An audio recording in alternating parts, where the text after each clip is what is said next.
10 Agustus kita bikin gara-gara, kita cari gara-gara. Seluruh kesempatan untuk diskusi sudah kita lalui. Diskusi dengan menteri, diskusi dengan dirjen, diskusi dengan kabinet, diskusi dengan anggota DPR. Hasilnya diabaikan. Maka saatnya kita bikin gara-gara. Gara-gara itu disediakan oleh sejarah untuk berperkara. Kita bikin gara-gara untuk buka perkara. Berperkara dengan siapa? Berperkara dengan Presiden Jokowi. Ratusan relawan Jokowi atau Jokowi Connection berunjuk rasa di Bundaran Patung Arjuna Wiwaha, Jakarta Pusat. Masa menuntut polisi segera menangkap Rocky Gerung karena telah membuat gaduh atas statementnya yang diduga menghina Presiden Jokowi. Assalamualaikum warahmatullahi wabarakatuh. Waalaikumsalam warahmatullahi Alhamdulillahirabbil alamin. Asyhadu an la ilaha illallah wa asyhadu anna Muhammadan abduhu wa rasuluh. Pemirsa, kita akan menyimak dibacain berita di ruang tayang kita. Silakan Bung kameramen. Terima kasih Bung Alfian. Kali ini ada berita dari keuangannews.id. Judulnya Bung Alfian, Effendi Ghazali beri sinyal Jokowi ketakutan, butuh perlindungan.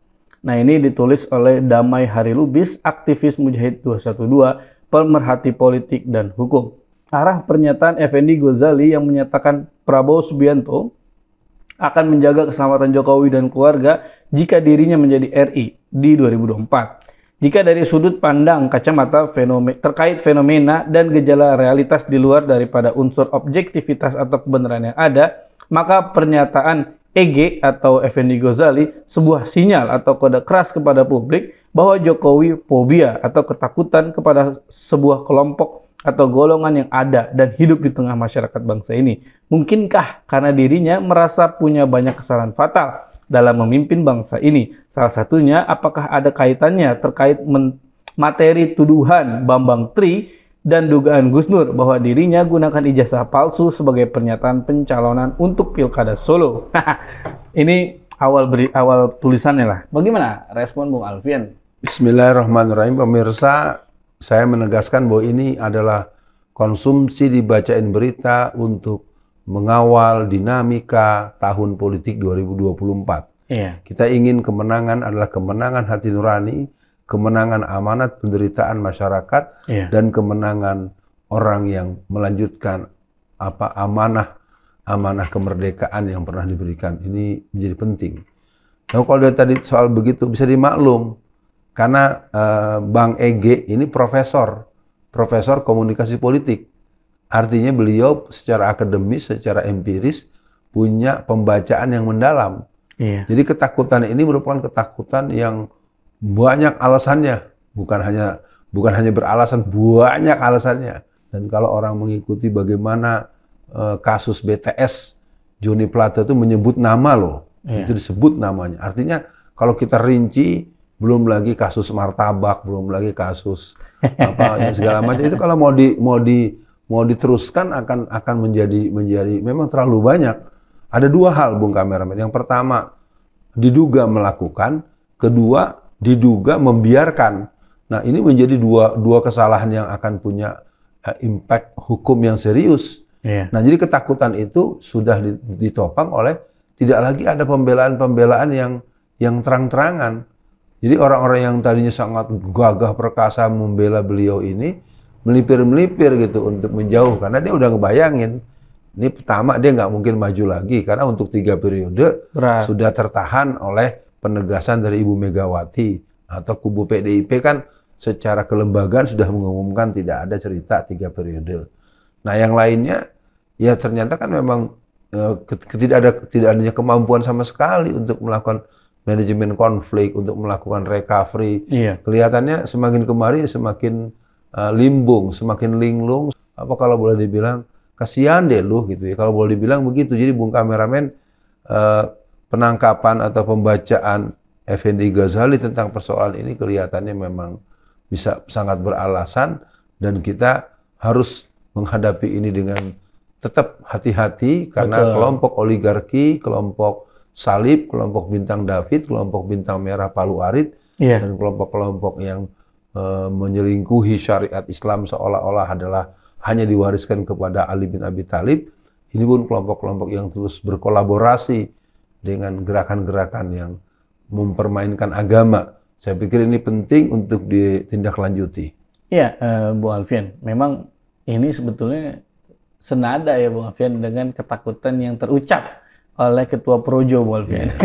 Terus kemudian dianalisa oleh Effendi Ghazali terhadap yang dilakukan Jokowi. Memang kalau jujur-jujuran Bu Alfian, walaupun Ganjar jor-joran di TikTok, di mana di sosmed, orang saya lihat sudah kehilangan respect terhadap siapapun yang diusung oleh Banteng Bu Alfian. Nah kan kalau Bang Refli Harun menyampaikan apakah Jokowi berlindung di Prabowo gitu Bang Alfian. Nah kalau menurut saya harusnya Jokowi nggak usah khawatir. Ya menjelang turun jabatan beliau ungkapkan saja Bang Alfian yang selama ini tertutup.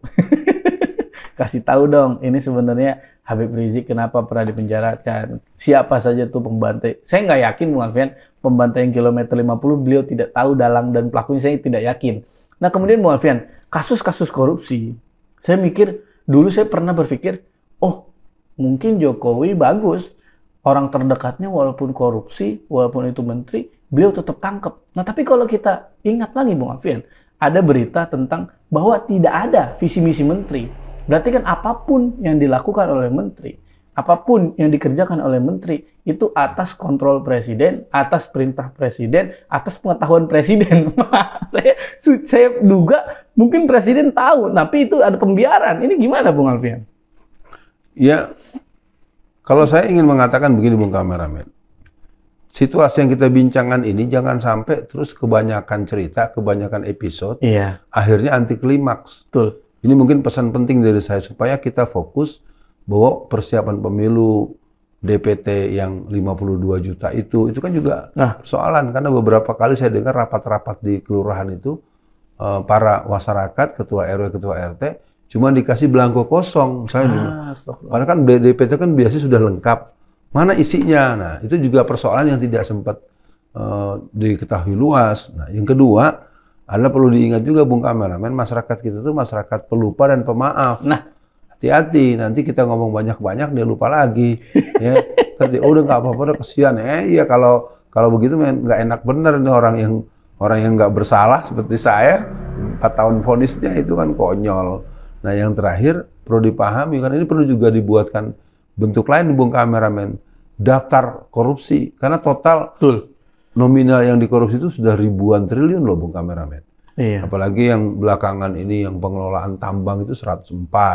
Sebelumnya di bidang perpajakan, Menteri Keuangan 420. Jadi udah ribuan triliun. Kata kuncinya ini pembicaraan menarik dan kuncinya jangan sampai anti klimaks. Begitu. Iya, Bung Alfian, mungkin untuk akhir sesi kali ini Bung Alfian, kan gelagat-gelagatnya ya sangat terlihat lah bahwa mereka sebetulnya secara tidak langsung mengakui punya banyak kesalahan Bung Alfian. Nah, di sejarah Indonesia itu belum pernah ada mantan presiden dipenjarakan karena kesalahannya Bung Alfian. Cenderung dilindungi oleh presiden yang selanjutnya. Nah mungkin apa pesan Bu Alfian untuk presiden yang akan datang, bahwa tetaplah kita harus objektif, yang salah disalahkan, yang benar jangan disalahkan, dan juga jangan sampai Bung Alfian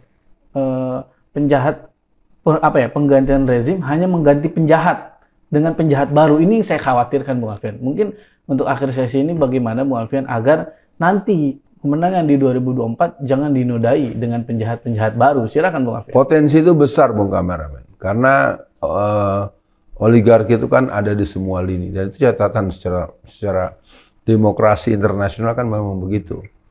Nah dari saya buat seluruh masyarakat, semua pihak yang bisa membuat kontrak politik dengan calon pilihannya harus ada hitam di atas putih yang berkekuatan hukum tetap.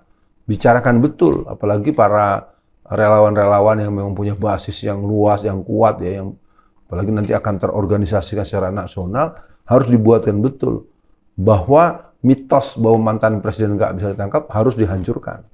Ya, menurut saya tidak ada. Dalam bahasa saya yang pernah mengalami divonis 4 tahun penjara, ini orang jelas-jelas salah. Ada dalam praduga tidak bersalah, Bung Kameramen. Tetapi itu terakumulasi dengan total kerugian baik nominal maupun kerugian harga diri. Di mana-mana kita jadi bahan tertawaan, di mana-mana kita dihina seolah-olah nggak punya orang lagi. Maka itu kepada presiden terpilih, presiden yang akan membawa perubahan, berubah untuk pertama adili pelaku-pelaku yang telah membuat negara ini bangkrut. Karena 5 juta ton itu juga nikel nggak mungkin keluar kalau nggak ada di antara mereka yang memberikan kelonggaran. Jadi kata kuncinya, untuk kata penutup dari saya, mari seluruh rakyat Indonesia, bangunlah jiwanya, bangunlah badannya untuk memenangkan presiden pilihan rakyat, umat, dan yang cinta kepada kedaulatan NKRI tanpa penjajah. Assalamualaikum warahmatullahi wabarakatuh.